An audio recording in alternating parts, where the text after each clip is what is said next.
mendoni që gjithë ky mobilizim dhe dislokim i madh kaq ushtarak i forcave amerikane ka bërë thjesht me qëllim presioni? Personalisht kështu e mendoj, po do të them me përgjithësi që shpesh në lidhje me politikën e zotit Trump do të tregohesh i përulur, sepse është i paparashikueshëm për këto gjëra. Pra, para sa muajsh nëse më pyesit nëse sot do të flisnim pikërisht në lidhje me këtë temë, unë do të thoj absolutisht jo, sepse nuk ishte një temë që as publika amerikan nuk e kërkon, as politika amerikan nuk kërkon, as interesi kombëtar amerikan nuk kërkon.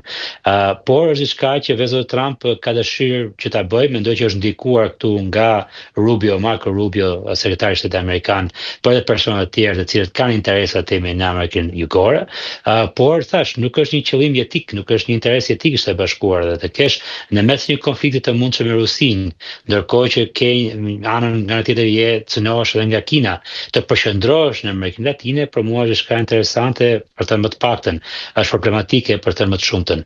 Por, si thash, zoti Trump na ka surprizuar shpesh me përmendjen e tij.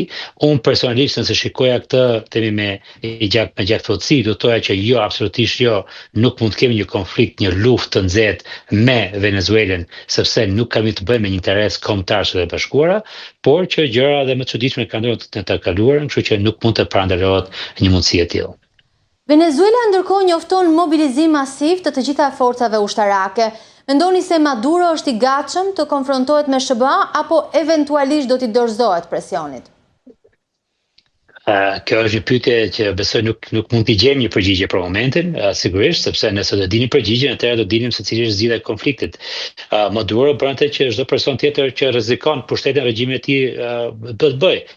Së pari do të analizojmë faktin që Maduro vetë është një person i korruptuar, është një udhëheqës autoritarian, për cilin asnjëri prej nesh nuk do të ketë një pikë loti të qaj për të, sepse është një person i cili ka mbajtur popullsinë e tij në varfëri dhe në nënçizmin e tij. Kështu që nga ky aspekt nuk më vjen fare keq që po i ndodh një personi si zoti Maduro.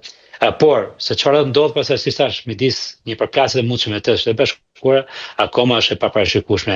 Një paralel i mundshëm këtu janë disa paralele në fakt të kaluara në Shtetin Bashkuar, politikën e jashtme, sigurisht është ajo që ndodhi me Fidel Castro në Kuba në 62 nëse nuk gaboj, me krizën dhe me fiaskon e gjirit të derave, ku Kuba ndonse një vend i vogël përpara një revanshi amerikan, gjithsesi i mbijetoi një sulm të mundshëm.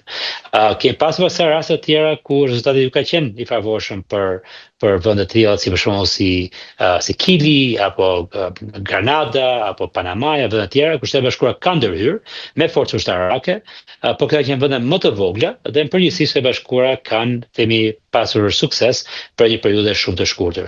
Venezuela është një vend shumë i madh, ka një forcë ushtarake më të madhe, ndosë nuk mendoj që mund t'i bëjë përballë Shtetit Bashkuar. Por në luftrat dhe konflikte asimetrike është gjithmonë e vështirë për të meditur si të jetë rezultati përfundimtar. Me lirë kemi parë një përshkallëzim dramatik të fushatës së zotit Trump për të luftuar ato që i cilëson narkoterrorist që transportojnë në mënyrë të palishme drogën në SBA. Fillimisht operacioni kishte të bënte me ndalimin e anijeve me lëndë narkotike dhe arrestimin e personave të dyshuar si narkotrafikant në bord. Por tani është kaluar në bombardime dhe janë shënuar mbi 70 viktima. A është kjo e justifikueshme sipas ligjit ndërkombëtar? Ju jeni njohur si mirë e tij. Jo, në bazë të lejes ndërkombëtare jemi në një zonë gri, sepse nga një anë, sigurisht nëse bëhet fjalë thjesht për veprime kriminale, pra të një bande narkotrafikimi, atëherë absolutisht që jo, nuk lejohet një sulm i tillë, sepse është kundër, do të kesh të drejtat para një gjykate, do të gjykohesh dhe pastaj do të veprohet në bazë të këtyre vendimeve. Për të nënvezuar pikërisht këtë fakt, do të dim për shembull që në disa sulme të fundit, 2 prej personave që u sulmuan mbijetuan dhe në vend që të procedohen si kriminal apo terrorist nga qeveria amerikane, në fakt u rikthyen ose në Ekuador ose në Venezuela, në Kolumbi më duket. Që thotë që nga një anë vetë qeveria amerikane nuk i shikon këta si persona të rrezikshëm në rangun e terroristë, sepse nëse do të ishin terrorist, sigurisht që patjetër pastaj duhet procedohesh si të tillë nga vetë qeveria amerikane.